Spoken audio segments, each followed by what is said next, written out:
I'd like to call the City of Portage Common Council meeting to order. Please rise. Oh, wait. Pastor Hendon, would you please start us off with a prayer? Sorry. Yeah. Yeah, good to be with you tonight. Good Looking to be forward with to you. Thursday. I'd like to invite everybody Thursday night at 6. We're meeting at Founders Square Yeah. for the National Day of Prayer with all the churches and the pastors in Portage. So we'd love to have you be with us. We're looking forward to the breakfast Thursday morning. So let's pray. Father, we just thank you tonight for this opportunity to come before you and pray. We pray for our city. We pray for the city leaders that are here tonight. Father, we thank you for their work, their service to the city and to the people of the city. We pray, God, for a special touch of your grace and mercy, your wisdom, your understanding. We just pray, God, that you will direct the city and its decisions, the things that will bless and prosper the city, God, that will honor and just cause the city to grow and to be everything that you intended to be. We pray tonight for your mercies to sit on our nation. We pray, God, that you will move and you will help us as a people. And we're crying out, oh God, for your help and your aid in this day, in this hour. And so we thank you for it, and we ask you for all these blessings in your Son's name, Jesus. Amen. Amen. Thank you, Pastor Hendon. See you Thursday morning. Thank you. Thank you. Please stand for the Pledge of Allegiance. Pat, would you start us off? I pledge allegiance to the flag of the United States of America and to the republic for which it stands, one nation, under God, indivisible, with liberty and justice for all.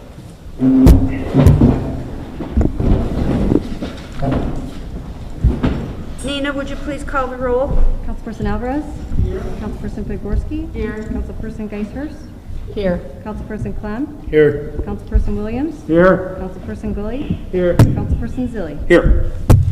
We have the approval of the minutes from the April 6th meeting. I'll make a motion to approve.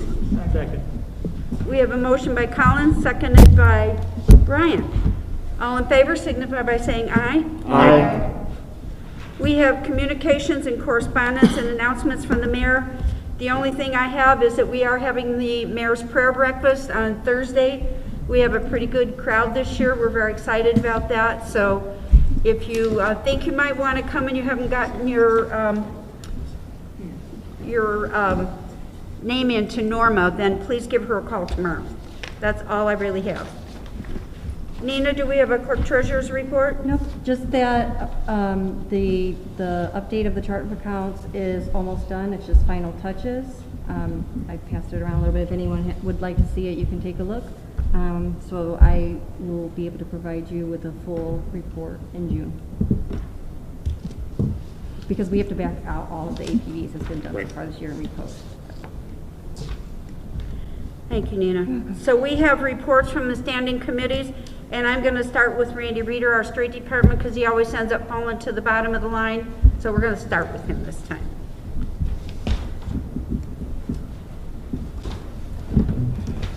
Council members, Madam Mayor.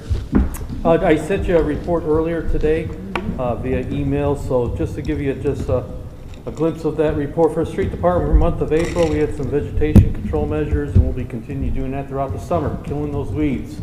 And also, we finished up our leaf pickup for the spring, and then we started full-fledged grass cutting. And then we also did some mosquito control measures. We nearly treated about 3,000 storm inlets throughout the city, and then as soon as probably about the end of May, we'll start our mosquito treatment. Those trucks that go throughout the neighborhood and spray and kill those pesky blood-sucking insects that we all hate over during the summertime. But in the month of May, we're going to start our crack sealing program, and we'll start focusing on those streets that we've previously paved in years past. And you do have my sanitation department here report. We are trending upward in tonnage and also price. Our city's growing. And then to give you a fast report on the C&G grant update, there's just one final thing that we're looking for those grants, and that's we're going to get an engineer to go into our department and look at one of our buildings so that it could be retrofitted for C&G equipment to be worked on inside, and that's about it. Right now we're finalizing those things through South Shore Clean Cities, and we should have something report next month for sure. So it's an exciting time for the grant program. A lot of money out there that the federal side is offering, and also we have a private 80-20 match as well. So a lot of grant. Any questions? Nothing? Okay. Thanks, Randy. All right, you're welcome. I'm going to bring Barb up from the marina because she's always at the end too, so I'm kind of reversing this tonight. And you're getting busy, right, Barb? Yes, we are. Good afternoon, Council, Mayor. Hi. Good afternoon. Good evening, Mark. As of today, we have 4 to 5 open slips at the marina, which is pretty much a record for this time of the year. And right now, those four to 5 slips are already rented out to transits, so the marina is just about 100% full. In the next 10 days, we're going to be installing 16 new PWC floats for jet skis and dinghies. We have a waiting list for those, and probably just about all 16 are taken up by slip holders. So that'll be a nice improvement for everybody. We do need summer help. I've reached out to a lot of the other organizations, to the school. So far, I've got one application, and she's 16, so she won't be able to work by herself. I guess I'm convinced that nobody wants to work. We've had a busy couple weekends where there's been some pretty good-sized fishing tournaments out in Michigan City, and the salmon fishing has been really good on the lake. Other than that, that's really all I have for now. You guys have any questions? Did you ever find out who sold all the benches out there? No, we did not. We can't find anything on the cameras, and now there's grills that are missing too. Oh, no. Yeah. So, Thanks, Barb. thank you. You're doing a great job. Thank you. Thanks, Barb. Randy Wilkening, Fire Chief Wilkening.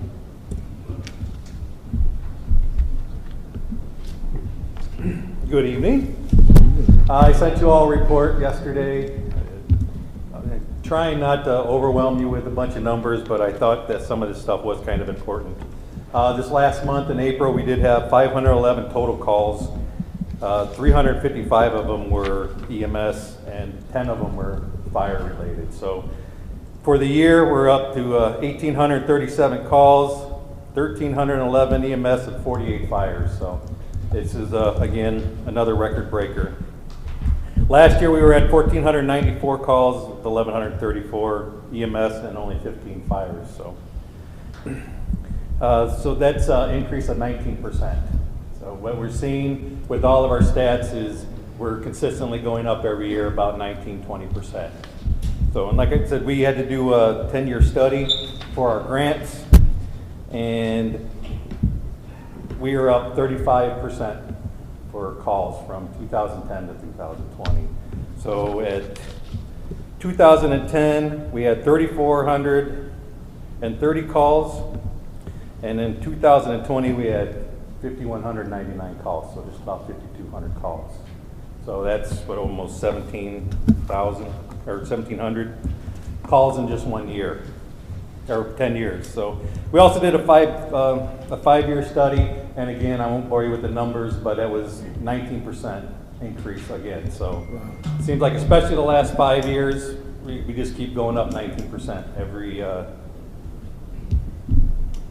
year. So again, that's another reason why we need to increase our staffing. In the next 3 years, we're definitely going to need another ambulance. It's also wear and tear on our vehicles, so our vehicles are wearing out faster. We still keep trying to, we still keep them running, but they're going fast, and our maintenance costs are increasing quite a bit.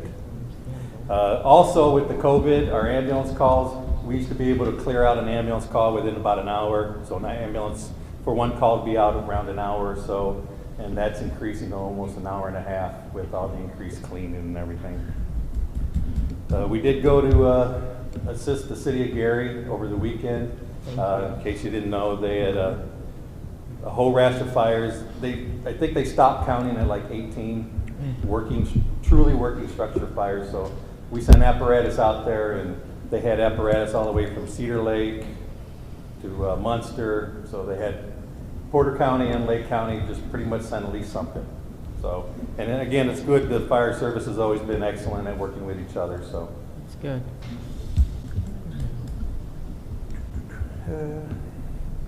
We also did 886 hours of training last month.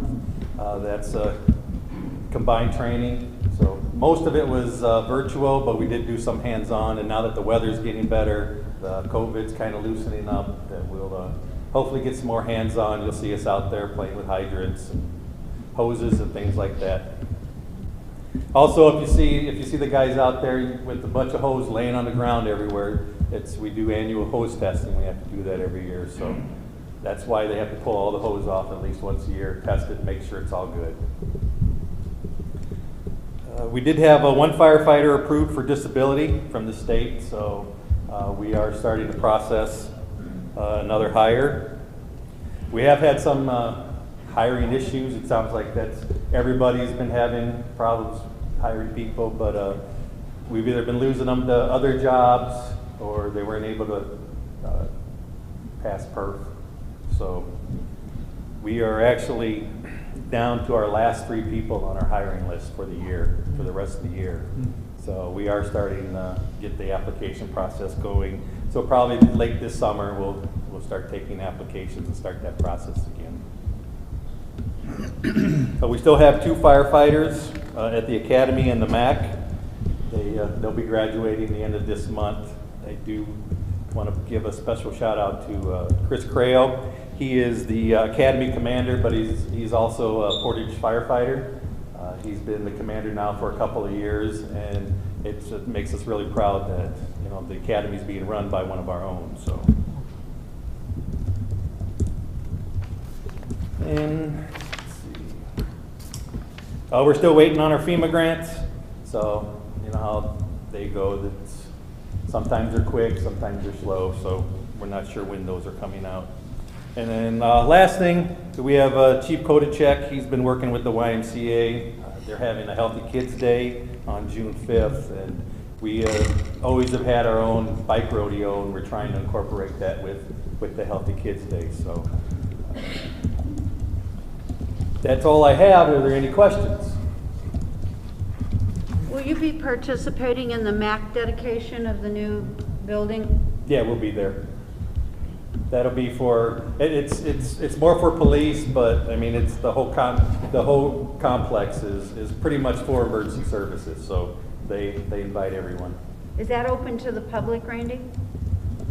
That I don't think so. I think it has to be. They posted it on social media. Did they? Yeah, it just has to be RSVP. We play, as a city, a big part in that MAC facility. I'm very proud of us. All our police and fire are very active out there. You're pretty highly thought of out there. It's been a long time coming because, you know, the police department's always had the state fire academy, our police academy, but the fire department's never really had a true training facility that they could go to. So with the MAC being around, it's nice that we have a central location where people can go. We have true training props and everything that we can actually go get people properly trained instead of trying to find abandoned houses and whatever we could find to try to train with. Yeah. I think the governor's coming up for that, so that's a pretty big deal for the MAC. Thanks, Randy. All right. Does anybody have any questions for Randy? No? Okay. Thank you, Randy. Chief Candiana?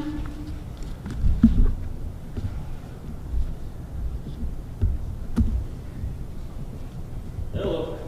Hello. Hi, Chief.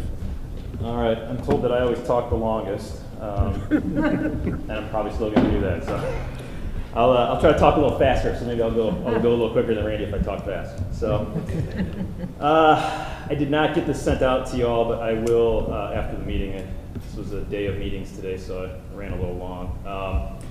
I got our incidents for April. We came in at 2,928. So that's up from last year. I think the lockdown started a lot last April, so we were at 2,059 last year in April, so obviously significantly higher this year. It comes out to about 97.6 incidents per day. So I think, as I've been telling you every month, we've kind of been in that 95 to 100 range, so it's staying pretty steady. That brings us out to 11,244 incidents so far this year. So as Randy said, with them breaking records, we're probably headed that way too for the amount of calls we're going to be involved in this year. I'll send it to you guys with the information. I broke down our arrests too. It's kind of been the same pattern, substance abuse stuff, narcotics, thefts, OWIs, domestic batteries. A lot of that hasn't changed, unfortunately. Seems to be a pattern. Also in April, we took 459 case reports, still significantly higher than we've had in the last couple of years. So, questions have come, is crime going up? I think we're busier. I think the city's gotten busier. We're bigger. We've got more homes. We've got more business. As places shut down in other areas, more people are coming to our areas to shop, so we're busier. So I think there's a lot involved as to why we've been busier.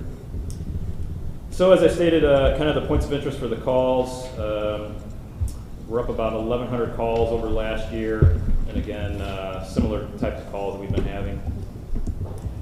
Unfortunately, our staffing levels are about the same serious situation we were in last time. We're running with currently about 9 officers short in our patrol division.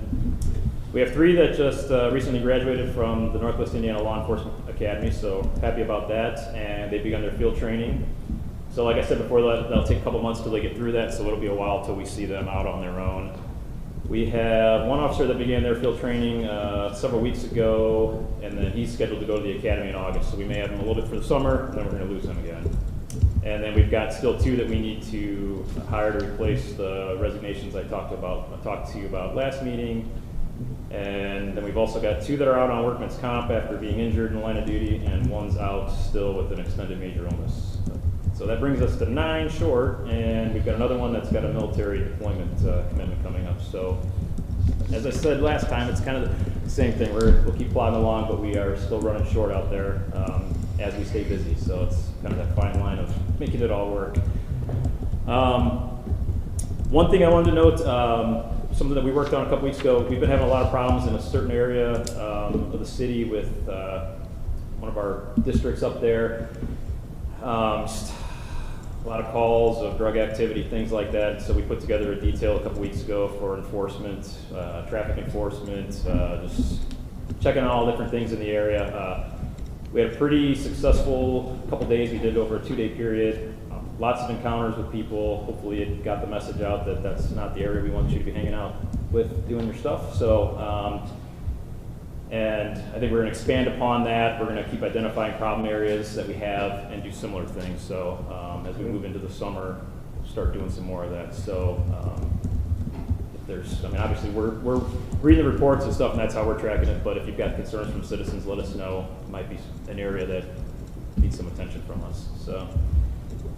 All right, and then lastly, but not shortly, so Police Week is next week, the week of May 9th, and normally we'd have our memorial service and inspection. It takes a lot to go into it, a lot of planning. Unfortunately, with uncertainty with COVID restrictions and the different moving parts that we use, we canceled it this year.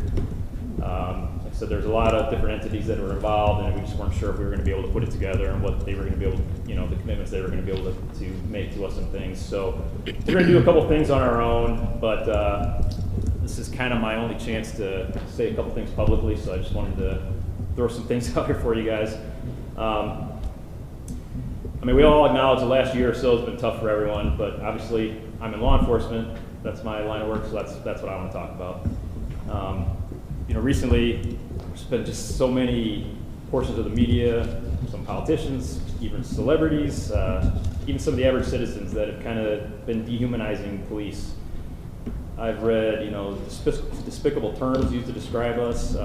Just, you know, I'm glad that my daughter's not on social media yet, because having to explain to her that I'm not a bad person would be heartbreaking to me. So I just want to take this opportunity to tell you guys that, you know, got a bunch of us here today. Mothers, fathers, sons, daughters, husbands, wives, etc.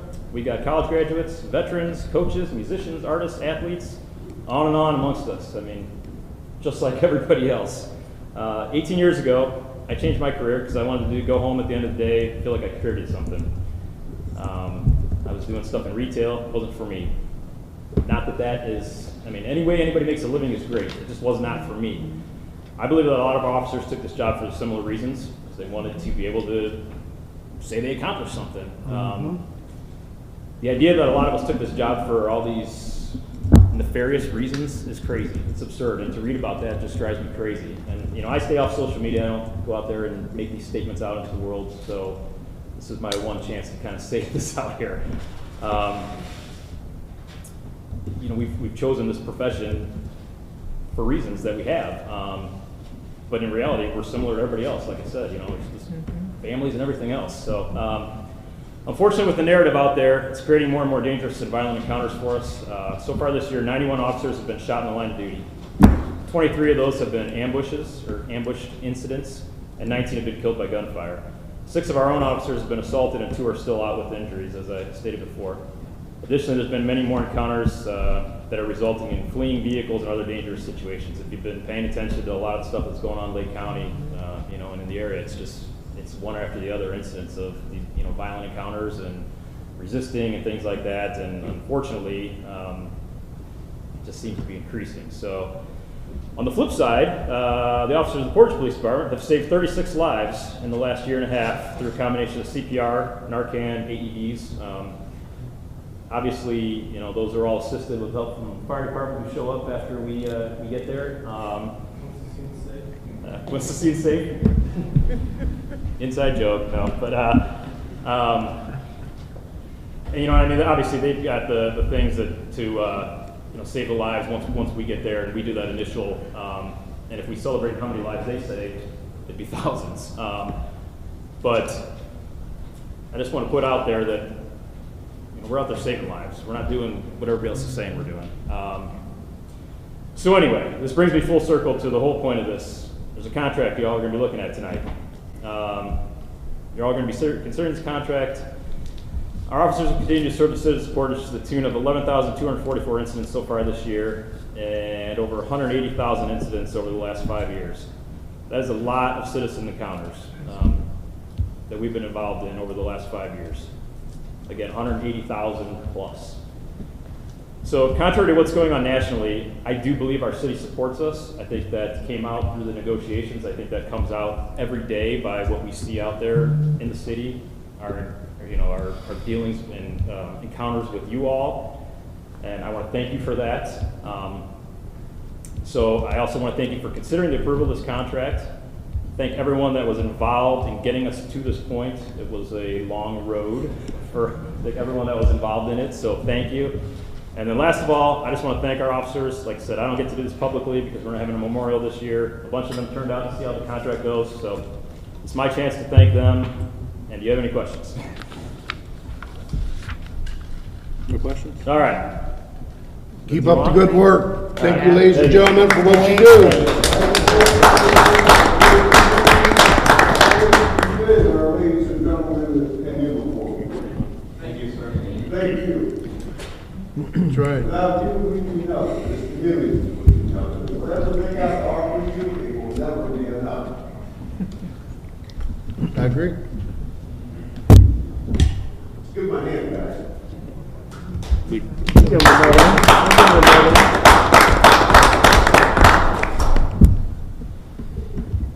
Did I miss anybody in the reports? Mr. Monroe. Hey Jay, you know what? I can't even How see you could you because miss you're me? underneath that He tried. podium. He tried so hard. You No, almost got away with it.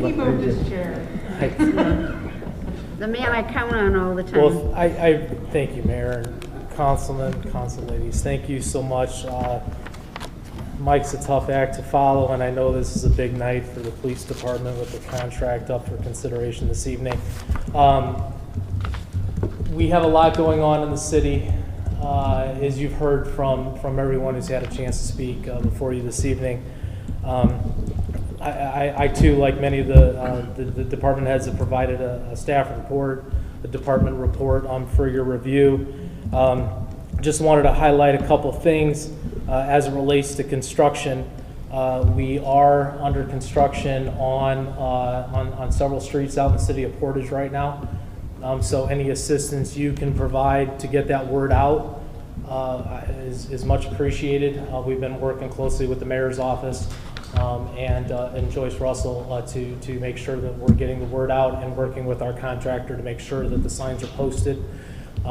We are already working on Swanson Road between US 20 and Central Avenue. They were just finishing up some concrete demo before this evening's meetings.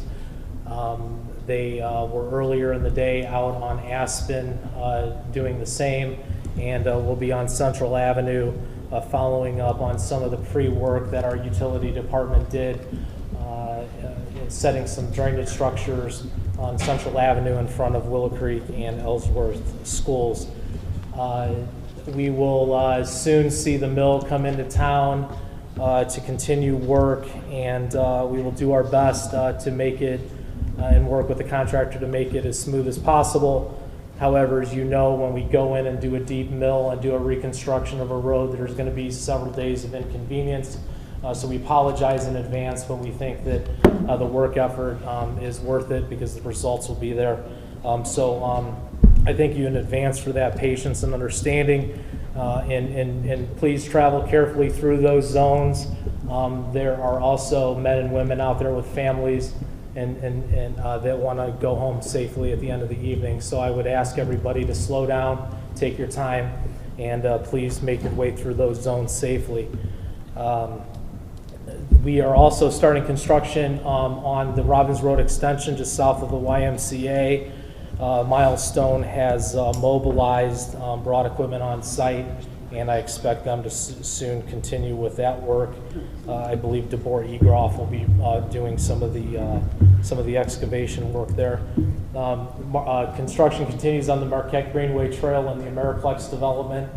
Milestone's doing a good job there. We're coordinating to get a few of the utilities out of the way, but work there is progressing quite smoothly.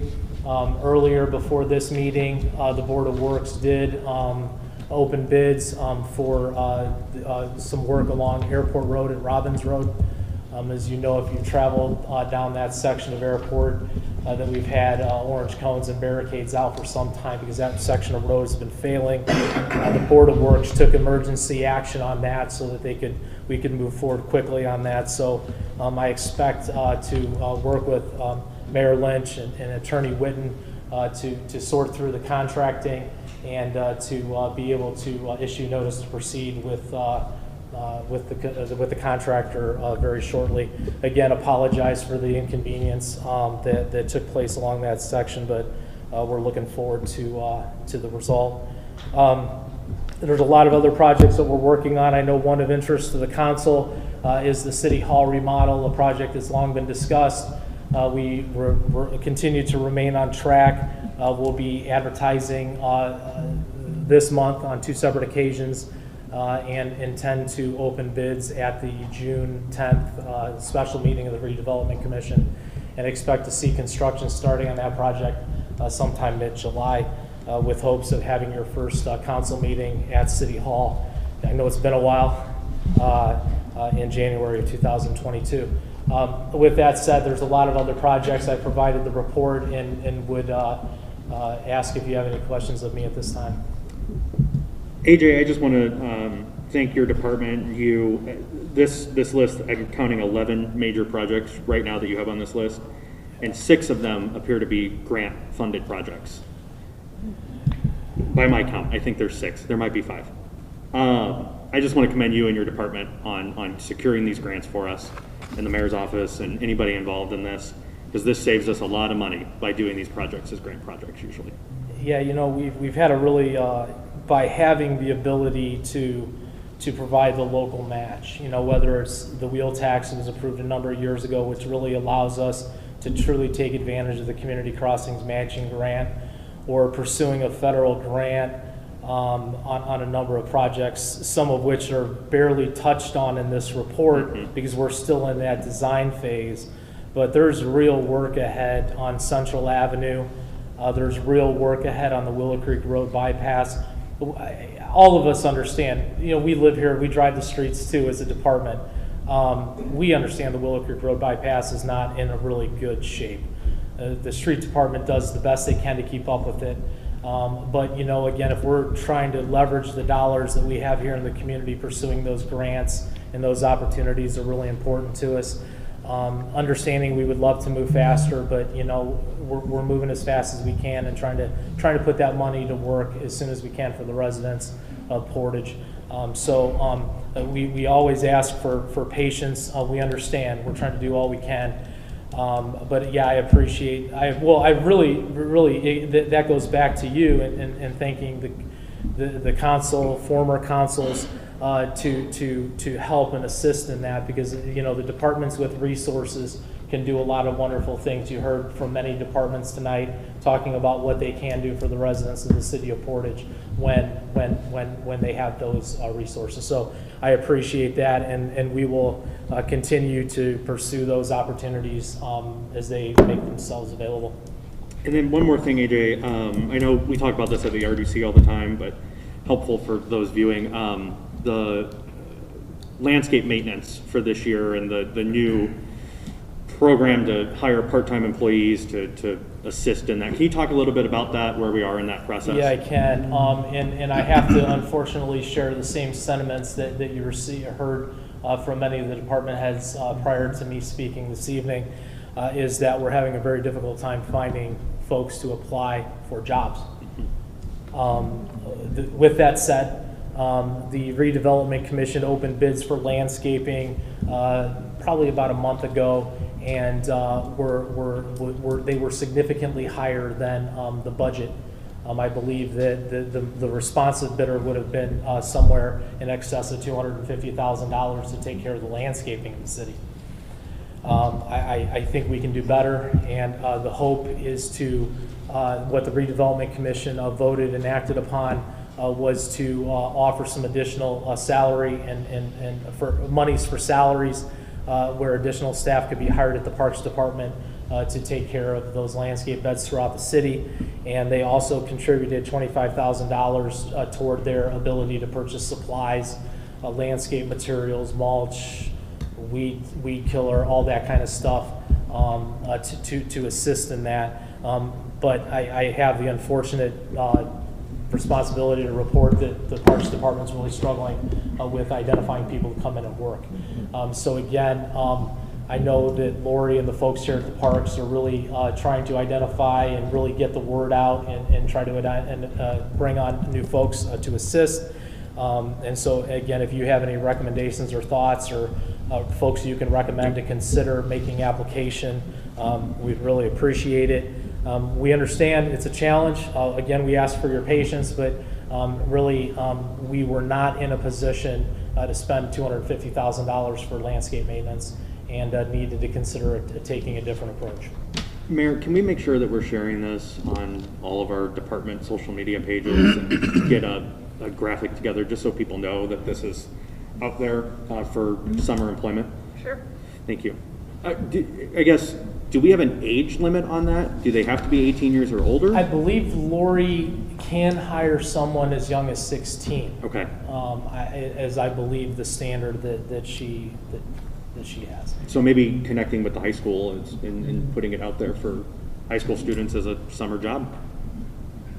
Offer him an Xbox.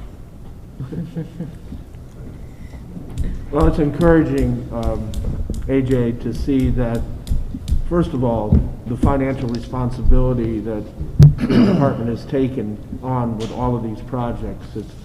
It's very comforting to know that we're in good hands in respect to fiscal responsibility. It's very encouraging.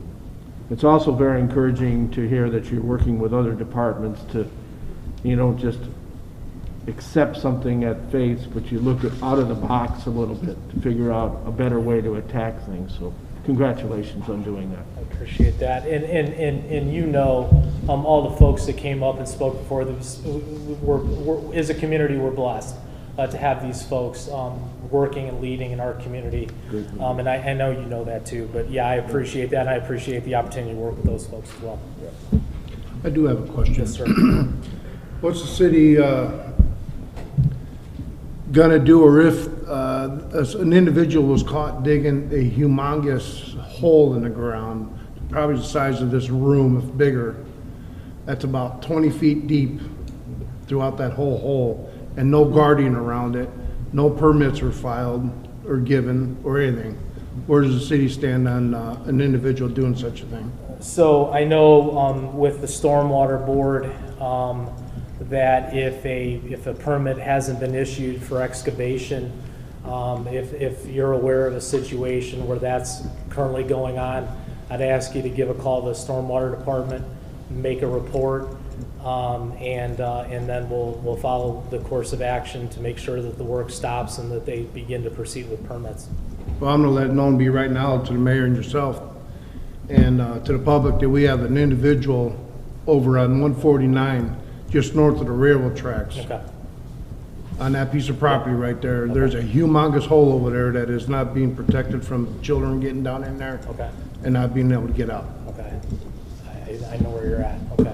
So And he's there's back- some other he's- things I'd like so to know he's too back- he's from your back- department. He's back working on there. I know the city's had to deal with that gentleman in the past several years. So obviously the city didn't deal with him very No, they quickly did. because he stopped thinks the work. he So can is do what he back- wants. Is he back at it? That's what I'm He asking. better be filling it in. Right. Okay. Well, we'll investigate it. That's a stormwater issue. That would be the stormwater department that would be issuing those permits. Thank you, Pat. I also have a question that was a phone call out of your office. Someone called to see if there's what's going on with that property because it's for sale. And they were told by your office that in order to purchase that, they would have to pay $30,000 to vacate from having to put a sidewalk in. There is no sidewalks all the way along 149. Is that a true statement? And why was that statement made? Well, I don't know who you're referencing. Kirk Knudsen. Okay.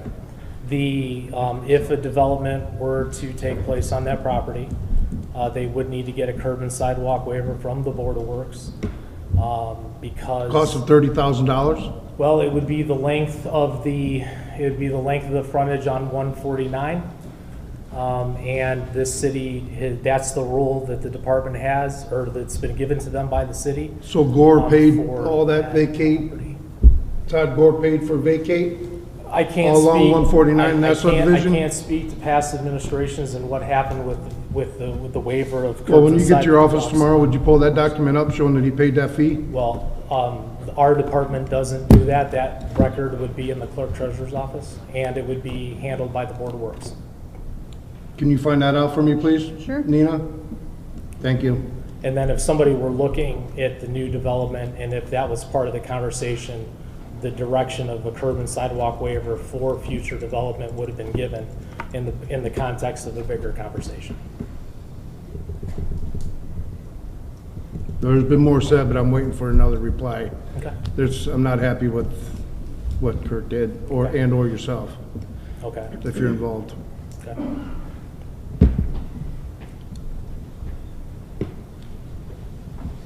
AJ, I just want to thank you though, because I don't think people realize when we get all these grants, it's a blessing to us. But those grants have to be administered and they take a whole lot of time. I've done grants and I know that AJ's staff is very small. When I brought AJ on, the redevelopment commission literally had no money.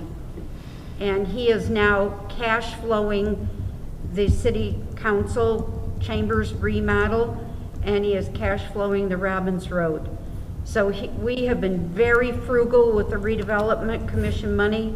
We have not spent it on things that have been spent on in the past. Redevelopment is for developing our city, and that's all those dollars are for. So we are holding the line on that, and I thank AJ because he has worked very hard to keep us updated on every single dime that redevelopment commission spends. So I applaud him because when I handed that job over to him, I handed it to him with an empty budget. So he's done a great job and we are continuing to do that. And I'll say, just as a member of the RDC, AJ, you and your department and our consultant from Macaulay, we've done a great job of selling property that the RDC collected and bought over decades and getting it off our books and getting the cash in the door. We just sold a piece of property here recently. So I want to commend your department for getting that off of our books. We don't need to be in the business of owning property. Well, thank you very much. Thank you, AJ. We do Thank you, appreciate it. AJ. Thank you. Did anybody else have any questions for AJ? Thank you all. So we have the approval of the 2020 CF1s. Yes, Madam Mayor, the Ordinance Committee was asked to review the 2020 CF1s that had been submitted to the Clerk Treasurer's Office, and today the committee met and reviewed them. They included Conradi Plastics, True Power Properties, Ferro Alloy Corporation, In3 Ingredients, and Portage Diversity. And we'd like to recommend that all the CF1s, and one of them was an SB1 from Portage Diversity LLC, be approved for this year, for 2020. I'll make a motion to approve. We have a motion and a second to approve the 2020 CF1s. Is there any further discussion? I just want to thank the Ordinance Committee for reviewing those. I think it's important that we have eyes on those and appreciate you taking the time to do that. Thank you. Is there any further discussion? If not, all in favor signify by saying aye. Aye. All opposed? Motion carries. We have the MCP USA request to restart tax abatement. Colin? Mayor, I'm going to make a motion to table on this. And we'll come back to this. There's some discussions about how this needs to happen. Dan can go into more detail, but I'd like to table this at this time. And we'll bring this back up in June or later. It depends on when we can get this figured out. So, I'll second that motion. We have a motion by Collins, seconded by Scott.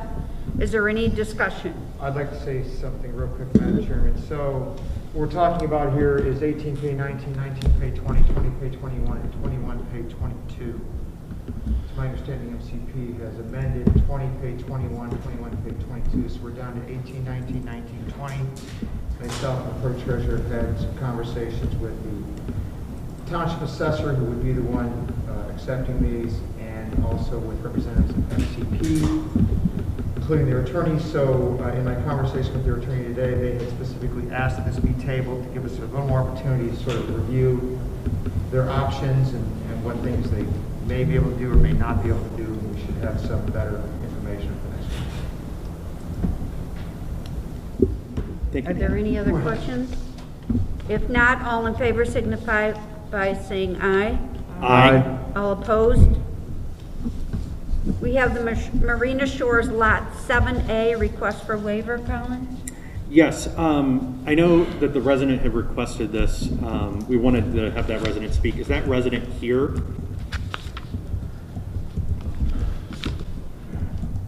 Okay. I will make a motion to deny. A second.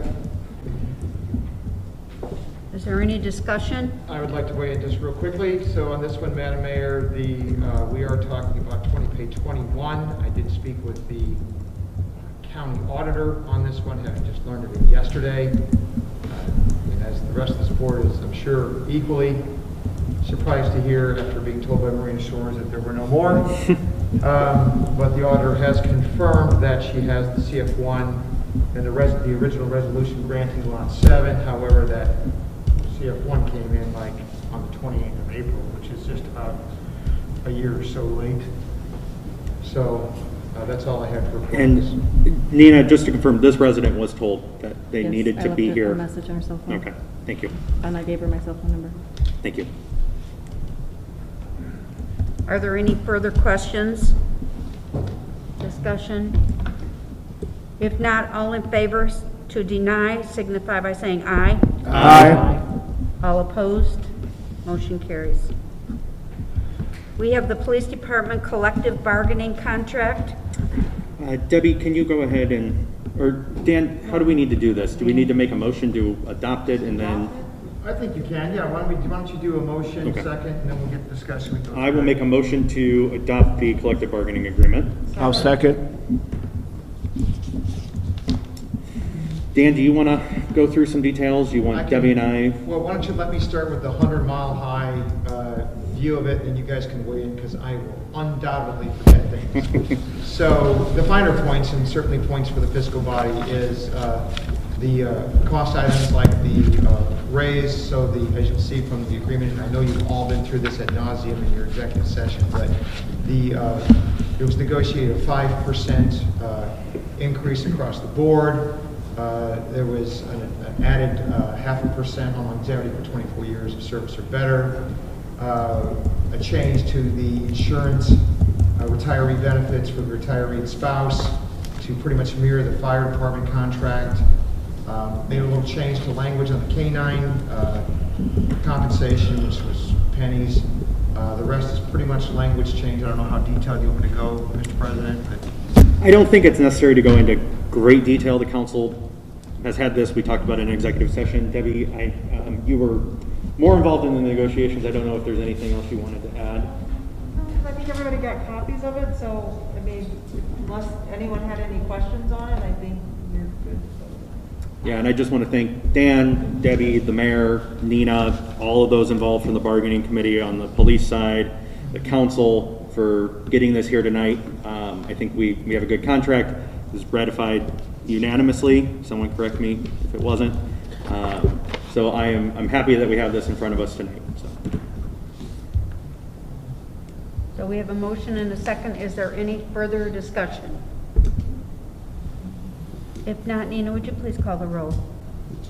Councilperson Alvarez? yes. Councilperson Podgorski? Yes. Councilperson Geishhurst? Yes. Councilperson Clem? Yes. Councilperson Williams? Yes. Councilperson Gully? Yes. Councilperson Zilli? Yes. Motion carries. Thank you, everyone. We have the introduction of ordinances. We have the second reading of ordinance 21-05. Yes, Debbie, will you go ahead and take that, please?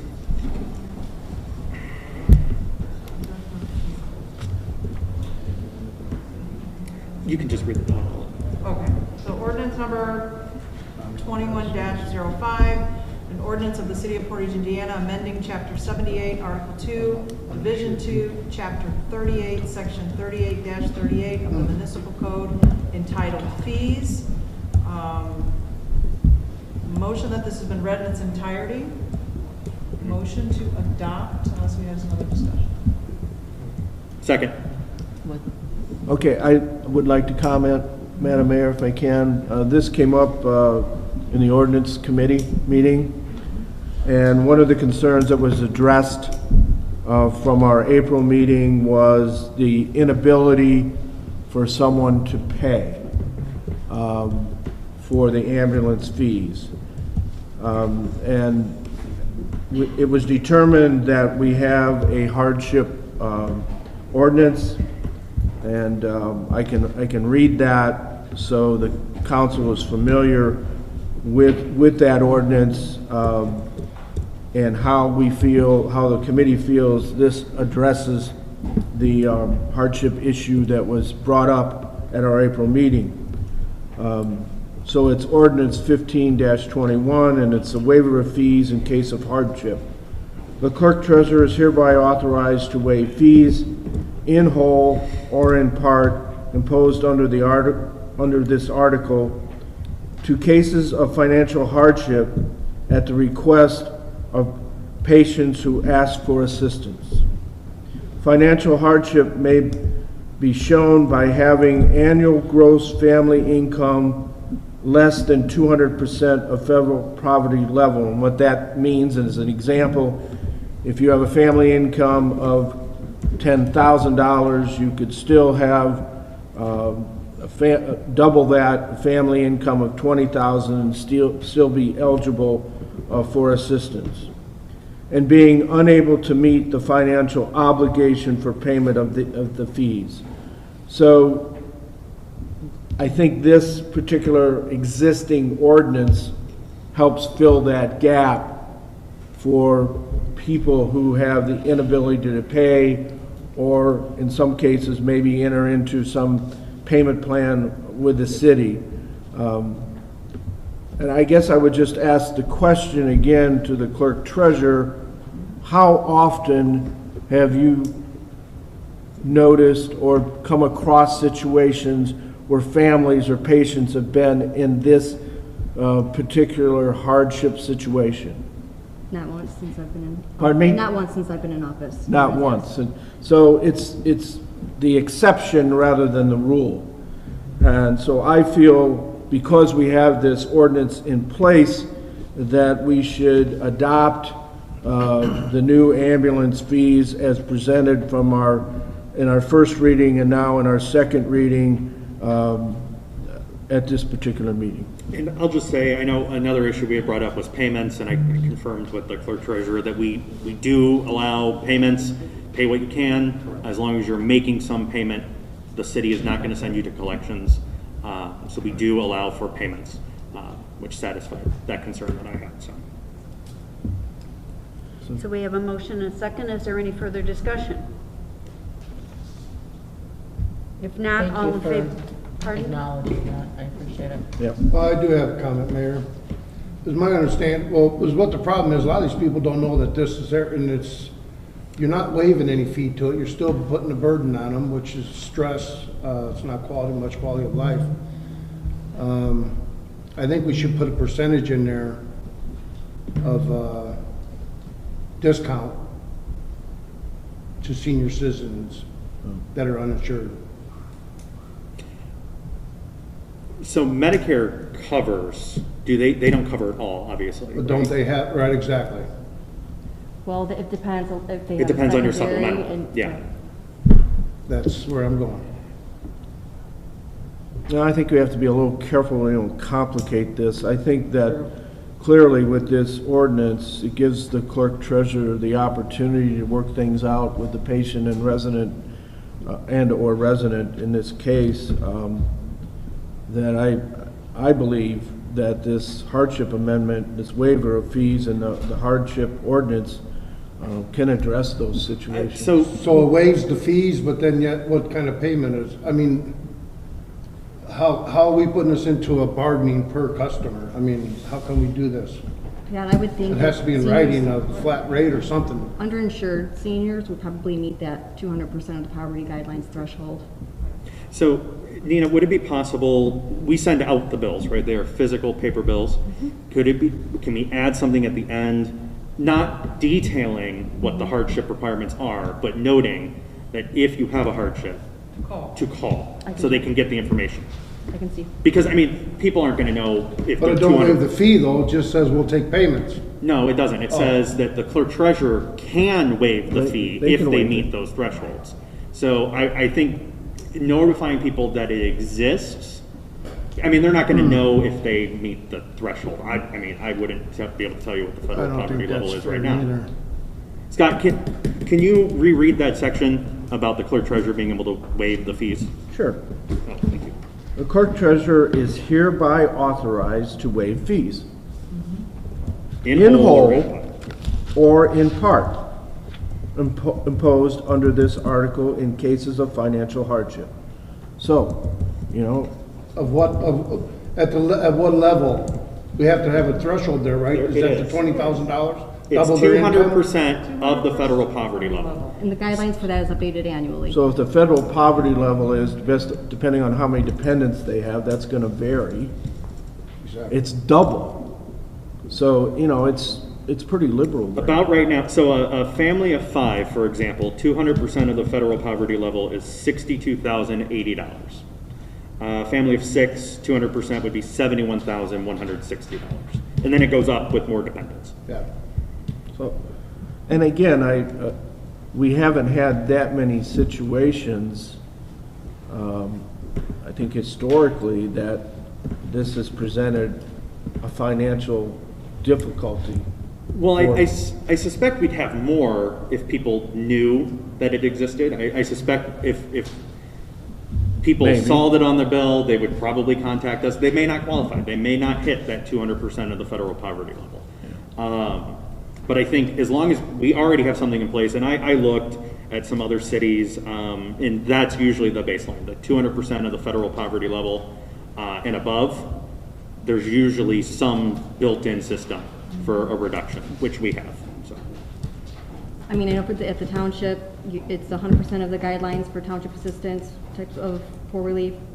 For energy assistance program, which is the federally mandated assistance program for energy, is 150%. So 200% is pretty generous. I like the idea of when they do get a bill, informing them, putting I do too. something on the bill so they know they have some recourse. Right. And if not, I I mean, agree. if we can't do that, maybe we can have an insert. Something, yeah. I mean, we're sending out so many of these, I mean, I'm sure we can either add it or put an insert. So.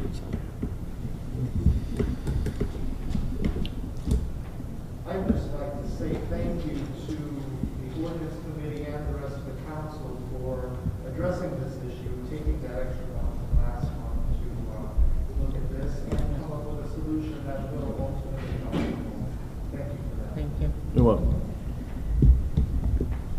So we have a motion by Colin, seconded by Deb. Is there any further discussion? If not, all in, you know, I think we'll do a roll call vote, Nina. Councilperson Alvarez? Yes. Councilperson Podgorski? Yes. Councilperson Geishurst? Yes. Councilperson Clem? Yes. Councilperson Williams? Yes. Councilperson Gully? Yes. Councilperson Zilli? Yes. So we have ordinance 21-07, amending municipal code section 2-176. Yes, Brian, could you go ahead and read this, please?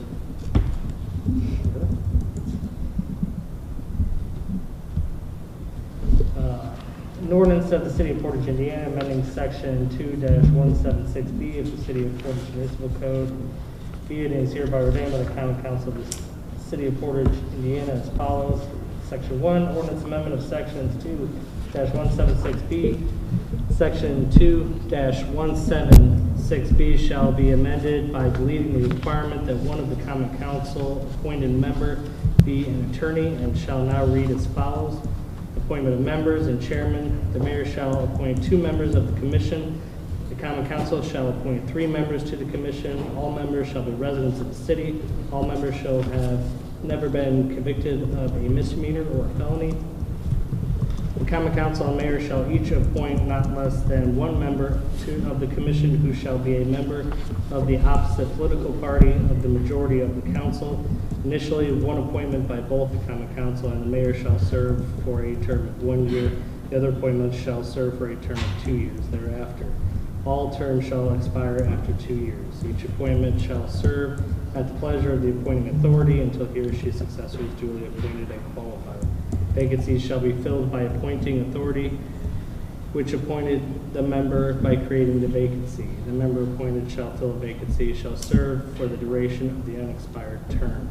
Let the record reflect that this has been read in its entirety. Motion to adopt. Second. We have a motion and a second to adopt. Is there any further discussion?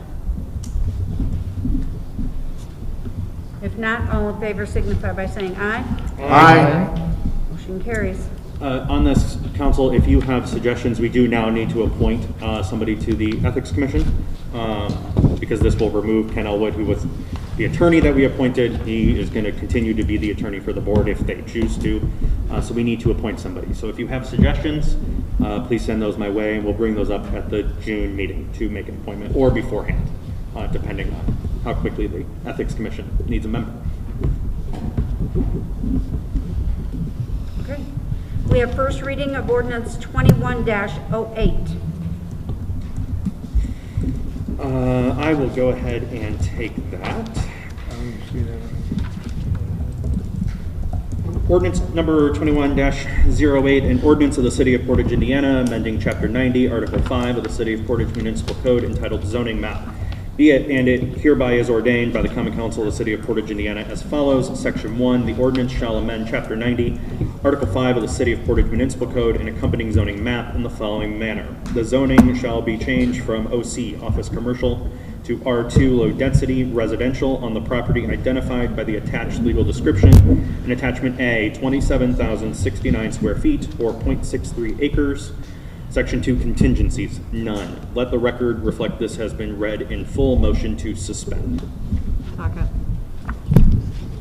We have a motion and a second to suspend. All in favor signify by saying aye. Aye.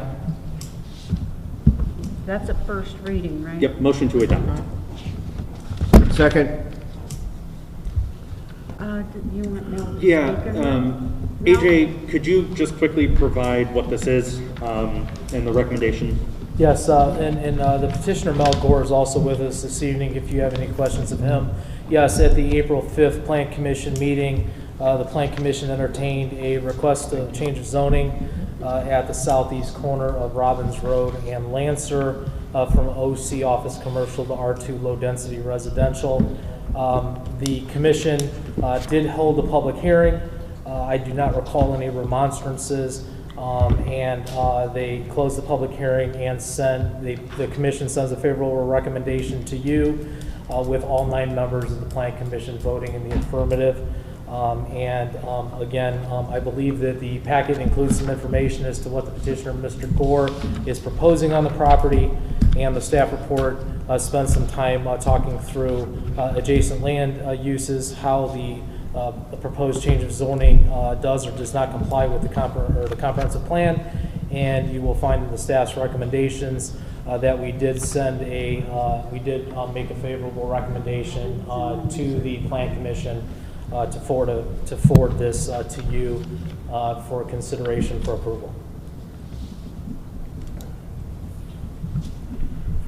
Does anybody have any questions? It's just 2 single-family homes, right? Yes, sir. Within the exhibit, I believe you have a letter from Mr. Gore, and I believe that you will have an exhibit that includes an illustration that shows what the petitioner is proposing are 2 single-family homes. to be constructed at that location. And it looks like we'll be trying to gain access to both single-family homes from Robbins Road.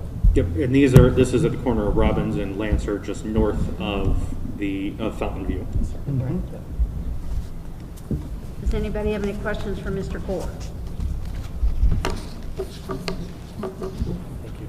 Great, we have a motion and a second. Is there any further discussion? If not, all in favor signify by saying aye. Aye. Motion carries.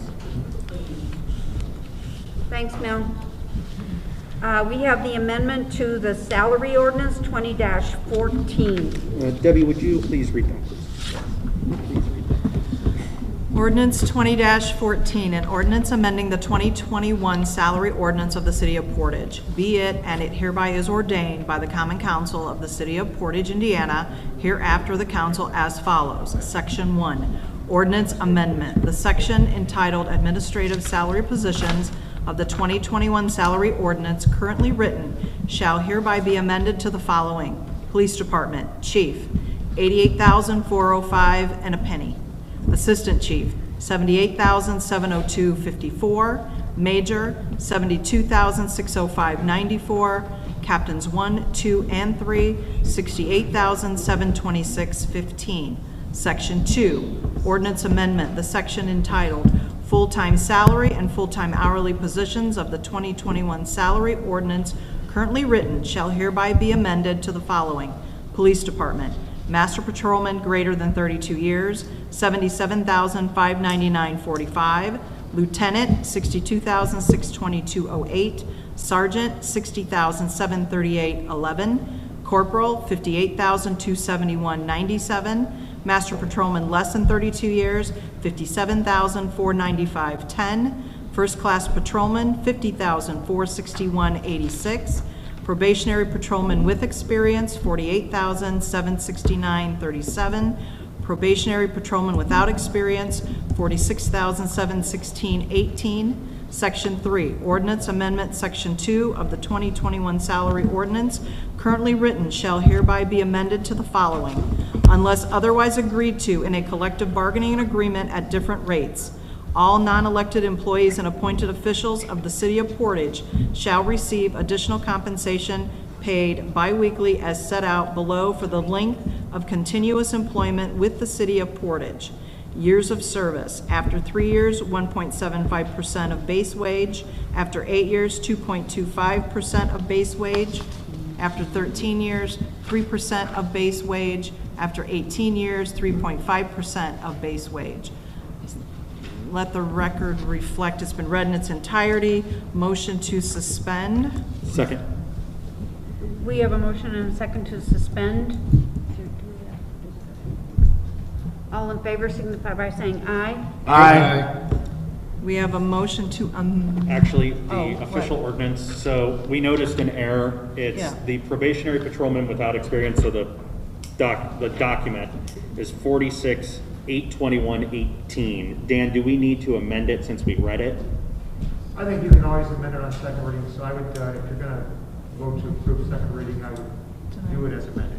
Okay, so do we need to do a second motion to amend what we just No, read? just Okay. No. do your, Got including it. your motion.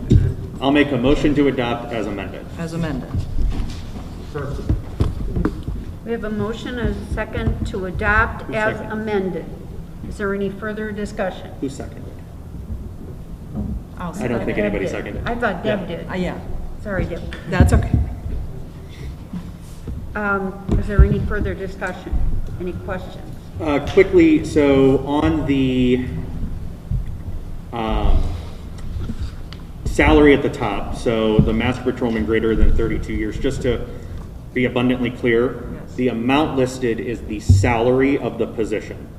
They then, that is their certified perf salary for their retirement, they will see a 4% longevity on top of that. So their certified perf salary at the end will be $80,703.43. But the official salary of the position is lower.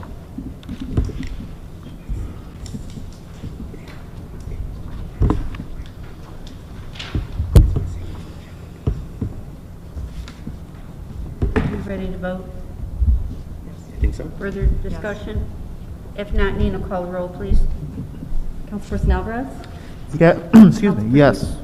Councilperson Pikorsky? Yes. Councilperson Geishers? Yes. Councilperson Clem? Yes. Councilperson Williams? Yes. Councilperson Gully? Yes. Councilperson Zilli? Yes. There you go.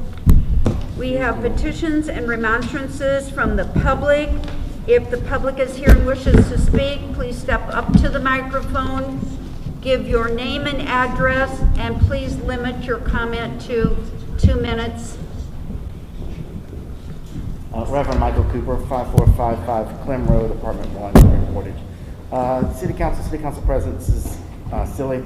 I am requesting the City Council look into the designation of the road repair and repaving project on Airport Road by the Board of Works as an emergency project. In order to expedite the project by 3 weeks, and I stress only 3 weeks, the Board of Works utilized a statutory process carved out with a very specific criteria.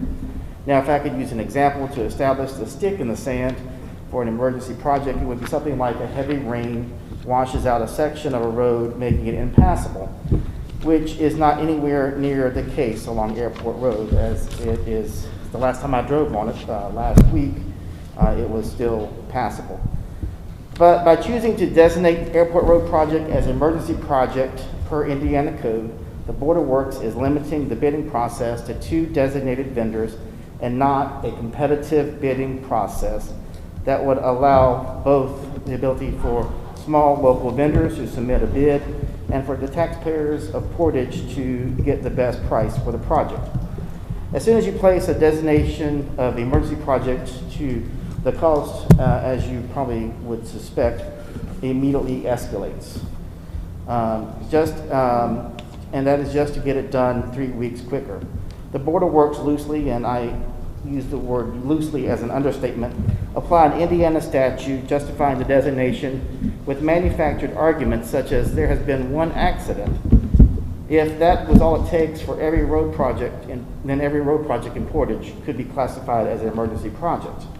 The fact remains that the center of the road is passable, and for the Board of Works to circumvent a competitive bidding process, just like it did under the Mayor Snyder administration, and inflate the cost of the project for the taxpayer of Portage for something that can wait 3 extra weeks is not justifiable to either Indiana statute or to our residents. I therefore ask our City Council to review the designation of this project as an emergent project by the Board of Works and ensure that taxpayers get the best cost for this reconstruction of this intersection. Thank you. Thank you.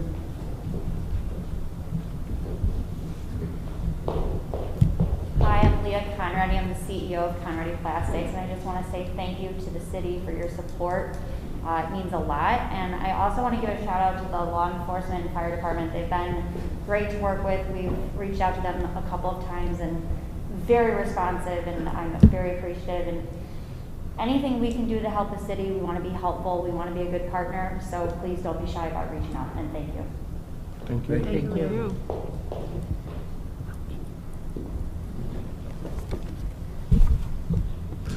Good evening. Good evening. How everybody doing? Hi, man. Haven't seen you in a while. You look good. Thank you. First, I would like to start this by congratulating the City of Portage and this administration for the $1 million grant that we received for road repairs. I think that's much needed, and I know it's not going to go very far, $1 million, but I think it'd be enough to put a sewer system in my subdivision.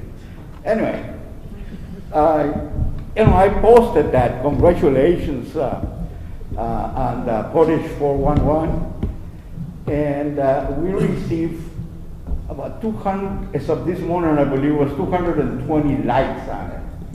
So that meant that the overwhelming majority of the people was like that, the grant coming to our city.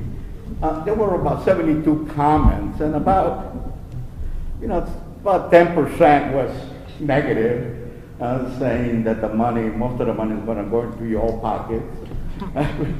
I reminded them that the less corrupted mayor we have is waiting some jail time at this time. So we can feel the rest that the money is going to be very well used. So I'd like to pass this information around, if it's okay. Could you pass that around, please? Yep, no problem. Thank you, sir.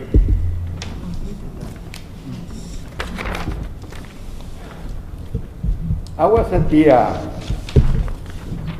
the city state of address. My wife and I went, and we were happy that we were there. We were really impressed about the things that have been accomplished by you all. Congratulations for that. It's very impressive of what has been done. But we all know that more needs to be done. Everyone knows that a whole lot more needs to be done.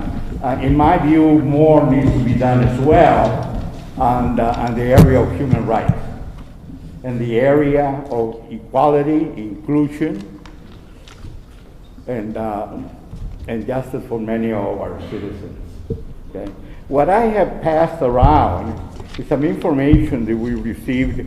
When I said we, this idea committee that I guess I got myself into by force, I guess, but and they got that information and I received it and I passed it around to you.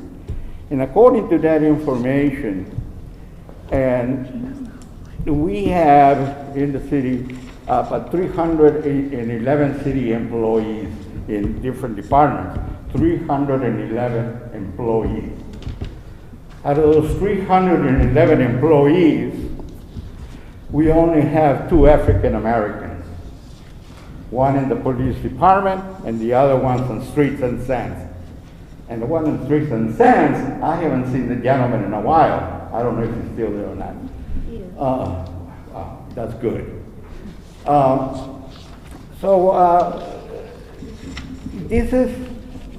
This is really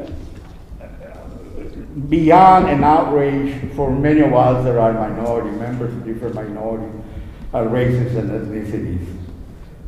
If we continue this path, we would only be fanning the flames of racism in the state of Indiana. And we cannot continue this route. We can do something about it. We definitely can do something about it. But we need, yes? Was you here at the beginning of the meeting? Did you hear every one of our departments have applications out looking for people to hire? Yes. They're not getting too many people filling them out. Okay. So maybe if you know some people out there that can come and fill out some applications. I only got 5 minutes. Let me hurry up here. Okay. This is, where are you going? This is about making an effort to bring the people. We have to make an effort to do outreach. We are doing our. Okay. Can I make a suggestion? Glenn, I did not. I know where you're going with this, and I think all of us agree that it's important to have diversity. But maybe you have some concrete suggestions. I do. Of sources that we can use in the city as we recruit to identify qualified, minority, diverse applicants. Because that is the challenge. So I'm just throwing that out because I think that's where we need to go. And this is the same thing you said last time we touched this area. But this is not about just recruitment. This is about committing ourselves in our city to do something about ourselves. Yeah. And there are ideas. And we have very intelligent people in this room that can have some ideas on how. Okay, we can. I've been trying to find out about how many people have been hired in the last 3 or 4 years. I've been trying to secure a meeting with Nina, but I haven't been able to. So yesterday, I issued a FOIA request to have a meeting and get some information about that. What I'm going to do with this is the possibility to have a commitment, a long-term commitment that in 5, 7, or 10 years from now, the city of Portage can come close to matching the percentage of minorities that we have in the city. This is something to discuss, not to debate. Because there's no need to debate, there's no room to debate. We don't have anybody here. I don't think we want to debate it. I think Well, we would be and supportive of that. Okay, fine. Let's work towards fixing the problem. Let's work together so we can do something. Not tomorrow, not day after tomorrow, not next year, maybe 5, 10 years from now, we'll be able to say, this administration started this. You are the ones that lit the match of the dynamite that is going to change practices in the city.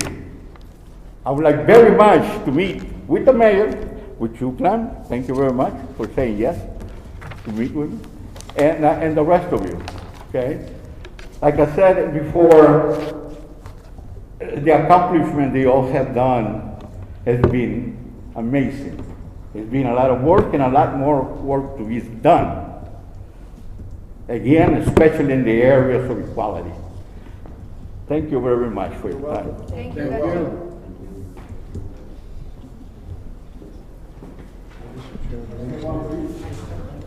I guess you're gonna chair. Yes, sir. Can I go Hi, ahead? Barb. Hi. I represent American Legion Post 260, the Ladies Auxiliary, and to show our gratitude, we did get a chance to show our gratitude last year because of the COVID. We'd like to have a luncheon for all city council members, the mayor, all city officials, and all city employees. And I passed out a handout to all the council members and the mayor stating the time and the place. And what I'll do tomorrow is I will send this to all the department heads to let their employees know that they're all invited for this luncheon. And that's all I've got to say. Thank you, Barb. Thank you, Barb. Thank you, Barb. Thank you. Barb, Thanks, would you everybody. like to say a little bit about the Memorial Day since you're up here and we're working with you on that? Sure, Memorial Day, we're going to have a ceremony at Founders Square. It's going to start at 12 o'clock. The American Legion will be there. We'll do the colors. We will do the 21-gun salute. And then some of our elected officials will be up there speaking. And then afterwards, the auxiliary is going to be passing out hot dogs, chips, and water. No charge for it, but if anybody would like to make a donation, we would appreciate it. And bring a chair. Thank you, Barb. And Mayor, Thank you, Barb. just to also reiterate that the Exchange Club will also be attending, and we'll be handing out flags and flag etiquette pamphlets to everybody that attends. All right, I'm waiting to see the teeth grinding. Most of you know who I am, Bob Holman. My main grievance was that Colin already addressed, and I've addressed it with the mayor as well, is about a storm drain that was vacated by my residents a half a century ago that has yet to be replaced. And I've got a retention pond caused by that drain being gone next to my driveway. And basically, all you could do me there is tell me when I'm on the schedule to get a drain put in, or get it reinstalled, get it put back again after 50 years.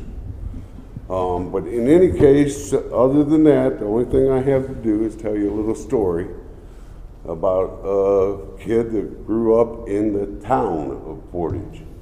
And this was back when a select group of residents were selected by the residents to represent the residents, be good stewards of the residents' money and manage the residents' the town's employees and resources. And that went pretty good when we were a town. As a matter of fact, I was blessed to grow up in this town without a downtown. But in any case, then we emerged into a city. Everything went pretty well for the first few years. And then after a while, we started electing politicians to represent parties and agendas and to make strikes at the people instead of for the people. What happened? That's what I want to know. Can anybody tell me what happened? You know, I have grievances, that I would, you know, and there's so many of them that I'd rather talk to somebody in private about it. Mayor, if you're too busy to meet with me, I'd like to extend the same invitation to the council members. And there are a lot of things that I think that could happen in the city of Portage that the residents would appreciate. You know, but I've been blessed to live here when it was a town, so I've seen how it can operate versus how it's operating now. So I think I could put some input in that could help the community. But I gotta have some ears. So I'll just leave it at that. If anybody would like to reach out to me, I'd welcome that. If not, we'll just hurry up and wait. Thank you very much. Thank you.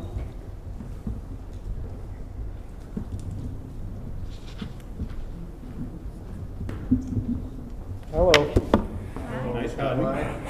My name's Scott Klein, President, Portage Firefighters Local 3151. I know I snuck an email to all of you earlier today. I didn't have any hopes that it would make it onto new business. I knew it would be too late for the agenda.